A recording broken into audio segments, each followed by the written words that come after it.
Hello everyone, myself Anmol Sasdeva. Today we are going to discuss chapter 2 of economics, that is sectors of Indian economy. तो start करते हैं।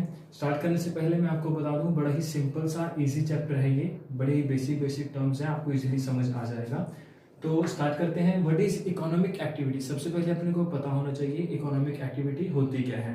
तो economic activity is that activity which is related to money. जो activity money से related है उसे अपन economic activity बोलते हैं। तो अभी जो इकोनॉमिक एक्टिविटी है बेसिकली वो कुछ सेक्टर्स में बटी हुई है। तो बेसिकली 3 सेक्टर हैं अपने, that is primary, secondary and tertiary. तो जो प्राइमरी सेक्टर है उसे अपन एग्रीकल्चर सेक्टर भी बोलते हैं, सेकेंडरी सेक्टर को मैन्युफैक्चरिंग सेक्टर, एंड जो टर्शरी सेक्टर है उसे अपन सर्विस सेक्टर बोलते हैं। ब्रीफली अपन देखते हैं, अपन एक्सप्लेन करते हैं इसको। सबसे पहले है primary sector produce goods by exploiting the natural resources. तो जो रिसोर्सेज अपने को नेचर से मिलते हैं, नेचर से अपन कंज्यूम करते हैं, वो सारी एक्टिविटीज को अपन प्राइमरी सेक्टर के अंदर इंक्लूड करते हैं। For example fishing, forestry, dairy farming, तो ये सारे प्राइमरी सेक्टर के अंदर आ जाते हैं। Next is secondary sector. Natural product are change into other form through the way of the manufacturing, it is called industry sector. तो जो नेचर से अपने को जो प्रोडक्ट्स मिले हैं, अभी उन नेचर के प्रोडक्ट्स को अगर अपने मैंने अपनी जो है उसके ऊपर प्रोसेसिंग कर कर उसे और यूजफुल और वैल्यूएबल अगर उसको चीज बनाया है, तो that is called the secondary sector. तो वो सारी एक्टिविटीज जो है वो सेकेंडरी सेक्टर में इंक्लूड की जाएगी।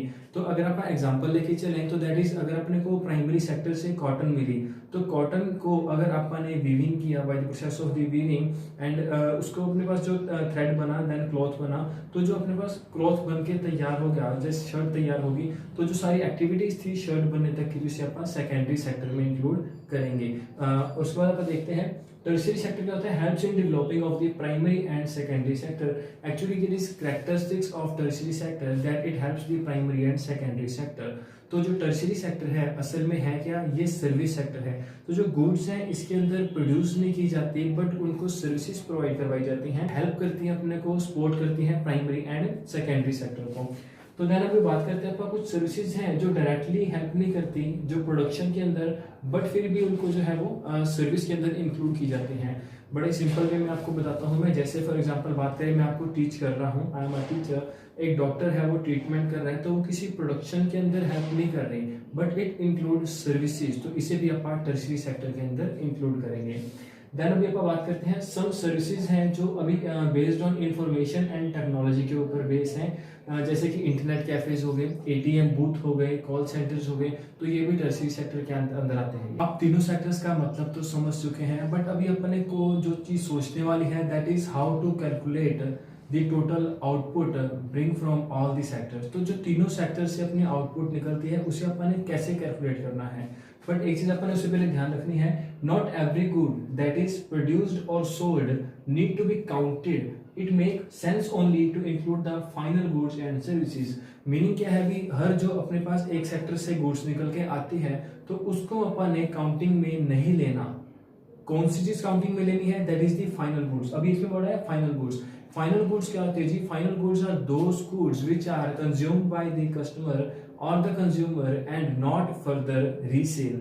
जो दोबारा सेल नहीं होती उसे अपन फाइनल गुड्स बोलते हैं, जो सीधा कंज्यूम कर ली जाती है। तो अभी सारी अपन कैलकुलेशन जो है वो करते क्यों है, टू कैलकुलेट द जीडीपी, जिसे अपन बोलते हैं अपना ग्रोस डोमेस्टिक प्रोडक्ट। तो जीडीपी कैलकुलेट करने के लिए वो calculate the total revenue generate from all the sectors of the economy. तो अपन ने जीडीपी कैलकुलेट फिर करनी है। तो बट अभी इसके अंदर थोड़ी सी जो है कम्प्लेक्सिटी है, जिसे अपन इजी वे में करते हैं। बीस जो अगर अपने पास एक सेक्टर से कोई चीज प्रोड्यूस हुई है तो उसको अपन ने कैलकुलेट करना है या नहीं करना। तो देखते हैं अपन। तो जो फाइनल गुड्स होती हैं which are not further sold but consume, जो फर्दर सेल नहीं की जाती, कंज्यूम की जाती है, उसे बोलते हैं अपन फाइनल गुड्स। तो अभी जैसे एग्जांपल देता हूँ, जो प्राइमरी सेक्टर के अंदर वीट आकर आई तो उसने 8 रुपए पर केजी के हिसाब से उसने फ्लोर मिल के अंदर जो वीट थी वो सेल कर दी। अभी फ्लोर मिल वाले ने क्या किया, फ्लोर मिल वाले ने उसका फ्लोर निकाल कर वीट का उसे 10 रुपीज पर केजी एक बिस्किट कंपनी को सेल कर दी। अभी उस बिस्किट कंपनी ने उसके ऊपर प्रोसेसिंग की, उसे जो है कुक किया, बेक किया, पैकिंग की, देन मार्केटिंग करके उसको जो थी मार्केट में सेल कर दी 60 रुपीज़ पर केजी। तो अभी जो एक प्रोडक्ट की जो कॉस्ट है दैट जो अपने पास है 60 रुपीज़ पर केजी जो अपन ने कैलकुलेट की है, तो इसके अंदर जो जीडीपी अपन अगर कैलकुलेट करेंगे तो जीडीपी के अंदर अपन ने तीनों चीज़ों की जो तीनों सेक्टर्स की रेवेन्यू है वो अपन ने ऐड नहीं करना। जो अपन ऐड करेंगे that is the final goods जो कि है 60 रुपीज़ पर केजी। तो इस हिसाब से जो है जो तीनों सेक्टर्स की जीडीपी है कैलकुलेट की जाती है। Now we are going to discuss the historical changes in these sectors. तो इन तीनों सेक्टर के अंदर historical changes आए हैं जो आपको दिखाता हूँ मैं अभी। Generally, it is noted from the historians of the many that जो अपने पास primary sector है which is the most important sector of the economic activity. तो पहला पॉइंट है जी the method of farming change and the agriculture sector begins to prosper. जो farming के method थे वो डे बाय डे चेंज होते गए और अपनी जो एग्रीकल्चर है वो समृद्ध होती गई। Second point is there were increasing number of the craft person and traders. तो जो क्राफ्ट पर्सनस थे, आर्टिशंस थे, ट्रेडर्स थे, उनके जो नंबर थे वो दिन प्रतिदिन बढ़ते गए, they were increasing day by day. Third point is buying and selling activity increase many times. तो धीरे धीरे जो बाइंग एंड सेलिंग एक्टिविटीज़ थी उनके अंदर भी काफ़ी ज़्यादा ग्रोथ देखने को मिली। Next point is with the introduction of new methods of manufacturing factories came up and start expanding। तो जो अपने पास नए नए methods इंट्रोड्यूस होते गए मैन्युफैक्चरिंग के अंदर, तो जो फैक्ट्रीज थी वो बढ़ने लग गई। Next is people who had earlierly worked in farms now begin to work in factories. तो जो पहले गाँव में काम करते थे, फार्म्स के अंदर काम करते थे, वो फैक्ट्रीज में काम करने लग गए। तो सेकेंडरी सेक्टर भी इससे थोड़ा सा बढ़ने लग गया। This is how the secondary sector gradually become the most important in the total production and employment. तो धीरे धीरे प्राइमरी से जो है सेकेंडरी सेक्टर की तरफ जो अपनी इकोनॉमी जो थी जानी शुरू हो चुकी थी। अब बात करते हैं rising the importance of tertiary sector in the production. जो टर्शियरी सेक्टर है वो काफ़ी ज़्यादा इंपॉर्टेंस में रहा है अभी जो इन दिनों के अंदर, जो पिछले कुछ डेकेड से जो टर्शियरी सेक्टर ने काफ़ी ग्रो अप किया है, तो उसके बारे में देखते हैं अपन। First point is in any country, several services such as hospital, educational institutions or banks are required. These can be considered as basic services. तो इनकी डिमांड बढ़ने से टर्शरी सेक्टर ग्रो करेगा। Second is the development of the agriculture and industries led to the development of the services such as transport, trade, storage. तो होता क्या जी, agriculture और इंडस्ट्रीज़ की डेवलपमेंट जैसे जैसे हो रही है तो इनको आगे ग्रो करने के लिए transportation services, trade, storage services, तो ऐसी अलग अलग सर्विसेज चाहिए होंगी। Next is as the income level rise certain sections of the people start demanding many more services like eating out, tourism, shopping. तो जैसे जैसे इनकम लेवल राइज हो रहा है, लोगों की जो परचेजिंग पावर है, स्पेंडिंग पावर है, वो इंक्रीज़ हो रही है, तो स्पेंड करने के लिए वो टूरिज़्म और शॉपिंग पर ज़्यादा प्रेफर करते हैं वो। Over the past decade certain new services such as those based on information communication technology has given the important essential. तो क्या है जी, अपने पास पिछले कुछ दशकों के अंदर ऑब्जर्व किया गया है जो इंफॉर्मेशन कम्युनिकेशन टेक्नोलॉजी है इसको ज़्यादा प्रेफरेंस दी जा रही है। अब बात करते हैं अनएम्प्लॉयमेंट की। Unemployment is a situation when a person is able and willing to work but does not get any opportunity to work. जब एक पर्सन काम करने के योग्य हो, काबिल हो और जो काम करने के लिए विलिंग भी रखता हो बट फिर भी उसे काम नहीं मिल रहा, उसे आप कहेंगे अनएम्प्लॉयमेंट। दैट मीन्स बेरोजगार। अभी इसी के साथ आता है disguised unemployment. It is a kind of the unemployment in which there are people who are visibly employed but are actually unemployed। जो लोग दिखते हैं भी employed हैं but in real sense वो unemployed हैं।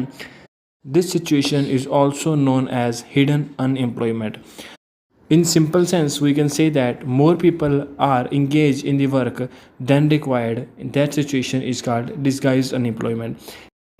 अभी अनएम्प्लॉयमेंट का मतलब तो पता चल चुका है, तो अभी डिस्कस करते हैं जो अनएम्प्लॉयमेंट है इसे अपन ने कैसे दूर करना है और एम्प्लॉयमेंट ज़्यादा से ज़्यादा कैसे जनरेट करनी है। तो दीज आर सम पॉइंट्स।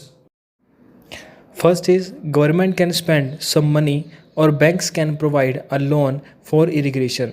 तो जो गवर्नमेंट है और जो बैंक्स हैं वो लोन प्रोवाइड करें इरिगेशन फैसिलिटीज़ के लिए। Local banks give credit at reasonable rate of interest, एक रीजनेबल रेट ऑफ इंटरेस्ट पे लोन जो है क्रेडिट प्रोवाइड करवाया जाना चाहिए। Government spend more money in transport and storage of the crop, तो जो क्रॉप है उसकी ट्रांसपोर्टेशन के लिए, स्टोरेज के लिए और फैसिलिटीज़ होनी चाहिए। और सबसे इंपॉर्टेंट पॉइंट क्या है जी, new dam is to be constructed and canals are dug to irrigate many small farms, this could led a lot of employment. तो डैम्स बनाए जाने चाहिए, डैम्स बनाने के साथ जो कैनाल्स को डिग किया जाना चाहिए। तो जो कैनाल्स को खोदेंगे आप, डिग करेंगे, तो उससे जो छोटे छोटे फार्म्स हैं वहाँ तक पानी पहुँचाना ईजी हो जाएगा। This is how more employment can be generated. Next is promote and locate industries and services in semi-rural areas. जो semi-rural areas है वहाँ पर industries को promote किया जाए, and also by opening a cold storage given opportunities to the farmer, which means that cold storage खोलने से भी जो है farmers को नई job opportunities मिलती हैं। तो एक इम्पॉर्टेंट पॉइंट है नरेगा। तो नरेगा जो है इसने अनएम्प्लॉयमेंट को दूर करने के लिए काफ़ी बड़ा एक अहम रोल प्ले किया है। तो इसके बारे में थोड़ी सी अपन जानकारी ले लेते हैं। NREGA which comes in year 2005, its main objective was to provide employment to the unemployed, जो बेरोजगार हैं उन्हें एम्प्लॉयमेंट दिलाना इसका मेन मोटिव था।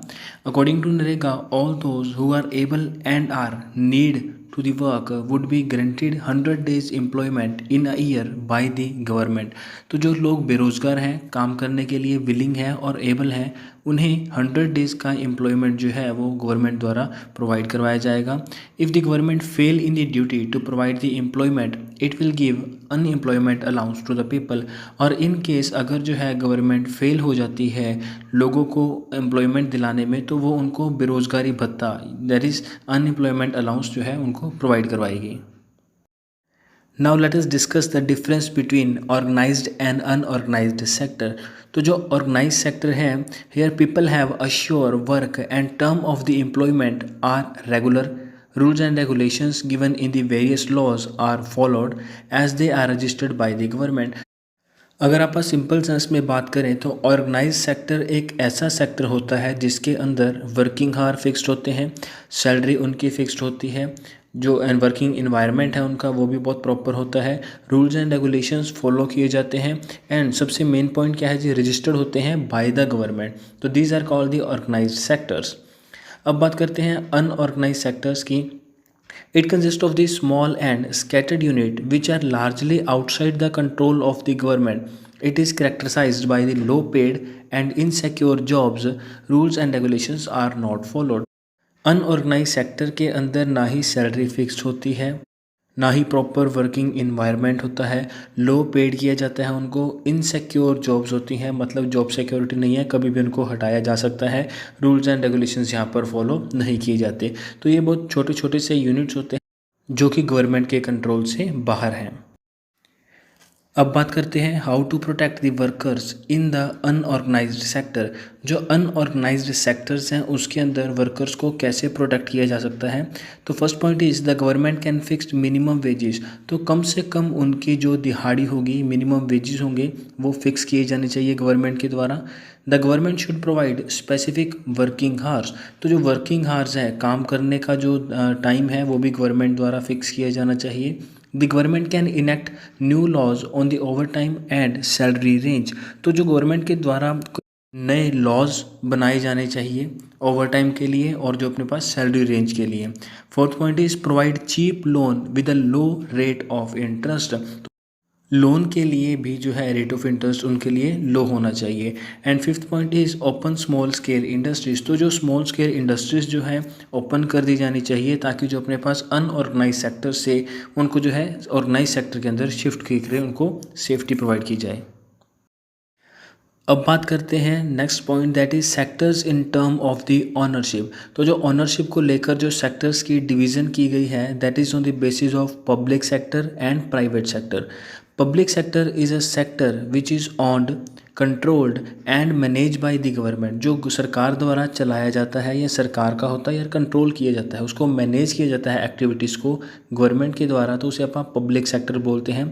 Activities in the government sector are guided by the motive of the social welfare and not to earn profit. तो सबसे main जो पॉइंट इसके अंदर आता है दैट इज़ पब्लिक सेक्टर के जो मेन मोटिव होता है वो प्रॉफिट मोटिव नहीं होता, उसका मेन मोटिव सोशल वेलफेयर का होता है। फॉर एग्जांपल बात करें तो railway and the post office.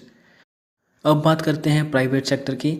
Private sectors ownership of the production unit is in the hand of the private individual. तो जो प्रोडक्शन यूनिट की ओनरशिप होती है वो प्राइवेट इंडिविजुअल किसी के हाथ में भी हो सकती है। Activities in the private sector are mainly guided by the motive to earn profit.